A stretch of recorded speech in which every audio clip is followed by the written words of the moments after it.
가운데 함께 하시기를 주님의 이름으로 축복합니다. 원래 지난주 한 주간 이제 요나서가 끝나고 이제 이번 주죠. 나홈서가 이렇게 들어갔어야 되는데 특별 새벽 기도회 때문에 저희가 전 말씀들을 뛰어넘고 오늘 나홈 2장 8절에서 13절의 말씀을 가지고 은혜를 나누고자 합니다. 말씀의 전의 내용들을 짧게 정리하자면 이 나홈서는 아수르 제국의 수도인 니느웨의 멸망을 선포하는 예언서입니다. 주전 7세기 종반에 아수르는 북이스라엘을 멸망시킨 강대국이었고 여러 민족을 잔혹하게 억압했던 나라가 바로 이 아수르라는 나라였습니다.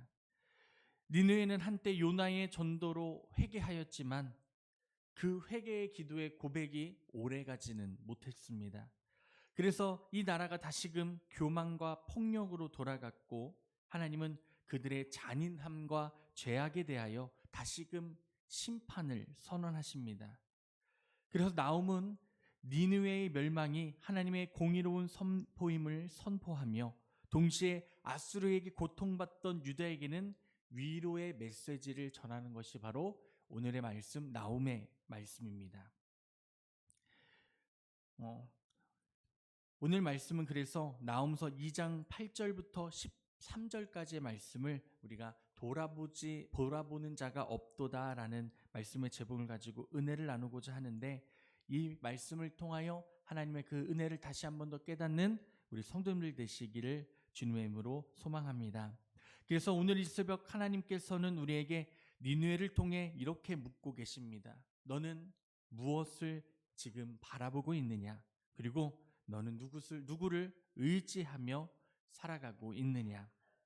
첫 번째, 우리가 이 말씀을 통해서 알 수 있는 것은 가득 찬 것 같지만 비어 있었던 것, 그것이 바로 니느웨의 모습이었습니다. 우리 8절 말씀을 다시 한번 읽어볼까요? 8절 말씀입니다. 니느웨는 예로부터 물이 모인 못 같더니 이제 모두 도망하니라. 서라 서라 하나 돌아보는 자가 없도다. 아멘. 8절에서 니느웨는 예로부터 물이 모인 곳 같더니라고 표현이 됩니다. 물이 모인다는 것은 생명과 번영의 상징입니다. 니느웨는 사람들이 몰려들었고 재물도 쌓였고 권세가 집중되었습니다. 겉으로 보면 부족한 것이 전혀 없는 도시가 바로 이 니느웨였습니다. 그러나 하나님의 심판이 임하자 상황이 빠르게 바뀝니다. 사람들은 이렇게 외칩니다. 서라, 서라. 누군가는 멈춰서서 상황을 정리하자고 외쳤을 겁니다. 그러나 성경은 냉정하게 말씀합니다. 하나 돌아보는 자가 없도다. 그 누구도 멈추지 않았고 그 누구도 다른 사람을 붙잡지 않았습니다. 모두가 자기의 살 길만을 찾았다는 것입니다. 이 말씀의 장면은 니느웨가 군사력보다 니느웨의 영적 상태를 더 분명하게 보여주는 말씀의 구절입니다. 평소에 이 니느웨 사람들은 함께 있는 것처럼 보았지만 위기의 순간에는 서로를 돌아보지 못하고 서로를 바라볼 마음, 서로를 챙길 여유가 없었다는 것입니다. 이들은 하나님을 의지하지 않았기 때문에 결국 서로를 믿을 수 없고 의지할 수 없는 상태가 되었다는 것입니다.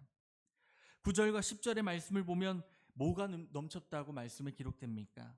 금과 은이 넘쳐났던 도시였다고 기록이 됩니다. 그랬던 도시가 황폐해지고 사람들은 마음에 낙심이 생기고 얼굴은 빛을 잃었습니다. 많은 것을 이루었고 많은 것을 채웠고 많은 것을 누리고 살았던 이 나라였지만 정작 그 안에 하나님이 함께하지 않으시고 하나님이 떠나가시자 그들에게 남은 것은 오직 공허함밖에 없었다는 것입니다.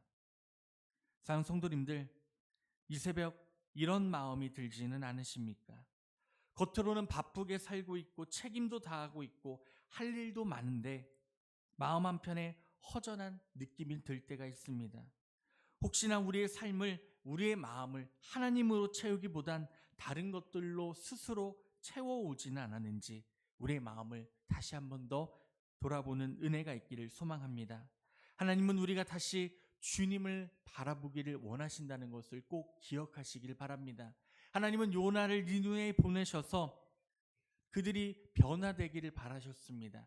하지만 그들은 회개했음에도 불구하고 어떻게 되었죠? 다시금 하나님께로 돌아오는 것이 아니라 그들이 익숙했던 것, 그들이 행했던 모습들, 그 모습들로 돌아가는 모습을 볼 수가 있습니다.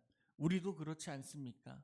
하나님 말씀 앞에 설 때 하나님의 그 진리의 말씀 앞에 바로 서야 하는데 때로는 그 말씀을 잊어버리고 다시금 내 뜻과 내 의를 의지할 때가 많이 있다는 것입니다. 오늘 주시는 말씀을 바라보실 때에 나의 모습을 내려놓으십시오. 오직 하나님만을 바라보는 믿음이 다시 선포되어지기를 소망합니다. 그때에 하나님께서는 우리를 붙드시고 인도하여 주사 그 은혜의 자비 가운데 우리를 다시 한 번 더 세워 주실 줄로 믿습니다. 다시 한 번 더 믿음 가운데 세움을 받으시는 우리 성도님들 되시기를 주님의 이름으로 축복합니다. 우리 11절, 12절을 다시 한 번 더 읽어볼게요. 11절, 12절입니다. 이제 사자의 굴이 어디 있느냐?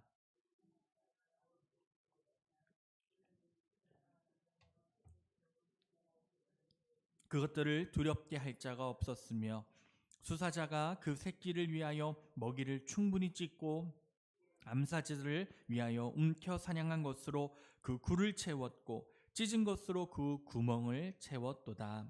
아멘. 이 11절과 12절에서는 하나님은 니느웨를 뭐에 비교하십니까? 사자굴에 비유하십니다. 이 사자를 보시면 어떤 생각이 드세요? 사자를 보면 저도 에버랜드 가서 사자 보면은 근육질이 엄청납니다. 사자가. 왜냐하면 열심히 뛰어다니는 동물 중에 하나이기 때문입니다. 그래서 이 시대의 사자는 힘의 상징이었습니다.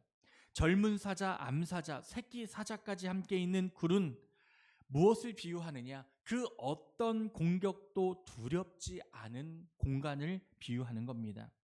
니느웨는 바로 그런 존재였습니다. 다른 나라들을 두렵게 했고 그로 인하여 스스로는 안전한 나라라고 여겼습니다. 그러나 하나님은 이렇게 그들에게 묻습니다. 사자의 굴이 어디 있느냐? 이 질문에는 깊은 의미가 담겨져 있습니다. 아무리 인간이 강하다고 여겼을지라도 절대 무너지지 않을 것 같았던 것들도 하나님 앞에서는 흔적조차 남지 않을 수 있다는 뜻입니다. 이 니느웨 사람들은 자신들의 힘을 하나님보다 더 신뢰했습니다. 그래서 결국 그 힘이 무너질 때 함께 무너지고 말았던 것입니다. 우리도 마찬가지입니다. 세상에서 의지하는 것들이 있습니다. 경험과 실력, 안정된 환경, 익숙한 패턴, 심지어는 오래된 신앙의 틀까지도 우리가 의지하는 사자의 굴이 될 수 있습니다.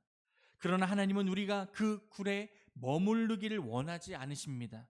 하나님은 자신이 우리의 피난처가 되시기를 원하신다는 것입니다. 이렇게 고백하십시오. 하나님, 제가 의지해 온 것들을 주님보다 앞세우지 않게 하여 주옵소서. 내가 안전하다고 느껴지는 자리가 아니라 주님 품이 가장 안전한 자리임을 다시 믿게 하여 주시옵소서. 이 고백이 우리의 삶의 고백이 되기를 소망합니다. 그렇다면 누구를 의지하시겠습니까? 제가 가끔씩 하는 질문이 있어요. 100억 받고 싶으세요? 하나님 품에 안기고 싶으세요? 또 고민을 하시요. 당연히 하나님의 품에 안기고 싶지 않으십니까? 저도 고민할지 몰라요. 당장에 100억 필요하니까. 하지만 그보다 더 좋은 하나님의 사랑, 하나님의 그 품 안에 안겨 영생을 누리는 우리 믿음의 성도님들 되시기를 주님으로 축복합니다. 우리 13절을 같이 한번 읽어볼까요? 13절입니다. 만군의 여호와의 말씀에 내가 내 대적이 되어 내 병거들을 불살라 연기가 되게 하고 내 젊은 사자들을 칼로 멸할 것이며 내가 또 내 노력한 것을 땅에서 끊으리니 내 파견자의 목소리가 다시는 들리지 아니하리라 하셨나이다. 아멘. 이 마지막 절인 13절의 말씀은 하나님께서 주시는 가장 무서운 선언 중에 하나입니다. 만군의 여호와의 말씀이 내가 내 대적이 되리라. 하나님이 대적이 되셨다는 것은 니느웨가 얼마나 깊은 교만 가운데 있었는가를 보여줍니다. 니느웨는 하나님을 완전히 부정하지 않았을지 모릅니다. 그러나 하나님 없이도 살 수 있다고 생각했고 결국 하나님을 삶의 중심에서 밀어낸 것이 바로 니느웨였습니다. 그것이 하나님과 맞서는 삶이었다는 겁니다. 그러나 오늘의 말씀을 묵상하다 보면 동시에 하나님의 마음도 느껴집니다. 하나님은 기쁨으로 대적이 되시는 분이 아닙니다. 그들이 돌이키기를 기다리셨고 경고하셨고 끝까지 기회를 주셨지만 그들은 끝내 돌아오지 않았다는 것입니다. 우리에게 이 말씀이 은혜가 되는 이유는 아직 우리도 돌아올 시간이 있다는 것입니다. 우리가 겸손히 하나님 앞에 서면 대적이 아니라 하나님은 우리의 편이 되어 주신다는 것을 기억하시길 바랍니다. 저희 아들들이 요즘에 편가르기를 참 많이 합니다. 엄마는 내 편이야, 아빠는 내 편이야. 왜 편가르기를 할까요? 의지가 되고 그리고 힘이 되는 것이 부모님이기 때문입니다. 그렇죠? 그런데 우리의 삶 가운데서도 우리는 하나님의 편이 되어야 한다는 것입니다. 그래서 오늘 이 새벽 이렇게 고백해 보십시오. 하나님, 내 뜻을 내려놓고 오직 주님만을 의지하기를 원합니다. 내가 하나님과 맞서는 삶이 아니라 하나님께 기대는 삶이 되게 하여 주시옵소서. 어떠한 상황과 환경에서도 하나님을 외면하는 것이 아니라 내 뜻을 드러내는 것이 아니라 나의 잘남을 인정하는 것이 아니라 나의 모든 삶의 주권은 오직 예수 그리스도에 있다는 것을 고백하며 내 모든 것을 내려놓고 주님만을 의지하는 은혜가 되시기를 주님의 이름으로 축복합니다. 말씀을 정리합니다. 오늘 말씀은 니느웨라는 한 동시에 멸망을 말하지만 사실은 우리 각자의 삶을 향한 하나님의 질문이었습니다. 이 니느웨가 무너진 이유는 군사력이 약해서가 아니었고 준비가 부족해서도 물질이 없어서도 아니었습니다. 하나님을 돌아보지 않았기 때문이었습니다. 그들은 잘 살고 있었고 강해 보였고 부족함도 없어 보였지만 정작 하나님을 삶의 중심에서 밀어내고 살았다는 것입니다. 그리고 하나님은 그 모습을 이렇게 평가하십니다. 오늘의 말씀의 제목처럼 돌아보는 자가 없도다. 오늘 이 새벽 우리가 이 말씀 앞에 서 있다는 사실 자체가 다 은혜입니다. 왜냐? 우리는 아직 하나님께 돌아올 수 있는, 하나님께 돌아볼 수 있는 기회가 있기 때문입니다. 하나님만을 바라보십시오. 아직 우리의 방향을 다시 조정하여 하나님 말씀 가운데로 한 걸음 한 걸음 가까이 나아가십시오. 그래서 하나님께서는 우리에게 이렇게 말씀하십니다. 너는 그렇게 살지 말라. 너는 돌아보는 사람이 되어라. 니느웨는 의계의 순간에 멈추지 못했습니다. 하나님께서 서라 서라 외치는 소리가 있었지만 아무도 그 악행과 더러움을 멈추지 않았습니다. 모두가 박박고 모두가 자기 살 길만을 찾았습니다. 그러나 오늘 이 새벽 우리는 다릅니다. 우리는 멈출 수 있습니다. 믿으십니까? 아멘. 왜 이렇게 아멘 소리가 작아요? 처음부터 설교 다시 시작할까요? 멈출 수 있습니다. 믿으십니까? 우리의 모든 것들 내려놓으시고 걱정 많으시잖아요. 어려움 많으시잖아요. 하나님은 이미 다 알고 계십니다. 이 어려움과 힘듦과 아픔과 우리의 상황을 바라볼 때는 우리가 무너질 수밖에 없습니다. 하지만 언제나 나와 함께하여 주시고 나의 이야기를 들어주시고 나를 세워주시고 나에게 힘주시는 하나님께 기대어 사는 인생이야말로 그 모든 것을 이겨낼 수 있는 믿음의 인생인 줄로 믿습니다. 그래서 오늘 말씀을 통해 우리는 세 가지를 다시 마음에 새깁니다. 가득 차 있는 것 같았지만 하나님이 빠져 있으면 결국 멸망한다는 사실. 무너지지 않을 것 같았던 사자의 굴도 하나님 앞에서는 흔적 없이 사라질 수 있다는 사실. 그리고 하나님이 대적이 되시는 삶이 얼마나 두려운 것인지를 다시 볼 수가 있습니다. 이 모든 말씀은 우리를 두렵게 하려는 말씀이 아니라 다시금 하나님 편으로 서게 하시는 초청이라는 것을 꼭 기억하시기를 바랍니다. 그렇다면 오늘 하루 어떻게 시작하시겠습니까? 완벽한 결심을 하지 않아도 괜찮습니다. 다만 방향은 분명히 하십시오. 오직 하나님께로만 나아가는 믿음 되시기를 주님으로 축복합니다. 우리 2026년 웨이메이커입니다. 우리의 길을 만들어 주시고 우리의 길을 인도하여 주시는 주 주님께로 곧장 나아가실 수 있는 믿음이 되시길 소망합니다.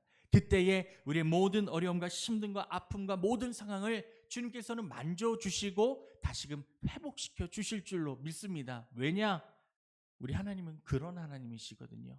사랑의 하나님, 감사의 하나님, 기쁨의 하나님, 그 하나님의 놀라운 사랑 가운데 다시금 회복을 이루시는, 회복을 얻으시는, 그리고 힘을 얻으시는 우리 믿음의 성도님들 되시기를 주님의 이름으로 축복합니다. 오늘 하루가 그 기쁨과 감사가 넘치는 은혜가 되시기를 주의 이름으로 소망합니다. 기도하겠습니다.